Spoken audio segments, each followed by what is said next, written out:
ابو موسی اشعری رضی الله عنه صحابی رسول دی، بادشاہانو سره ناسته، صحابو ته ګوره بادشاہانو سره ناسته، روټۍ یې وخړه، روټۍ نه پس یې دا ګوتې راواخیشتې او دا سټي،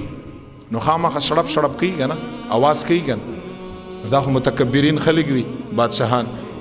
نو دا مبارکه ګوتې وسټلې، څنګه ورسره یو کس ناسته ورته ابو موسی اشعری څومره جلیل القدر صحابي دی، په دې څنګل باندې یوال څه کوي دا څه شړپ شړپ دې جوړ کړي دي، بادشاهانو سره ناسته. ابو موسی اشعری دین د پاره په جذباتو کې راځي، پرېږده ورته ستا دا بادشاهان، پرېږده ورته ستا دا معززین، والله ما هغه بادشاه لیدلی چې د ټولو بادشاهانو بادشاه تیر دی،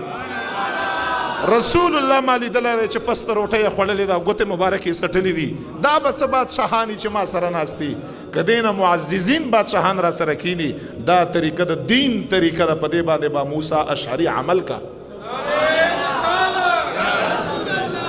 ستا څه شي بادشاهان دي ورته، رسول الله ما لیدلی چې ګوتې مبارکې څټلې دي،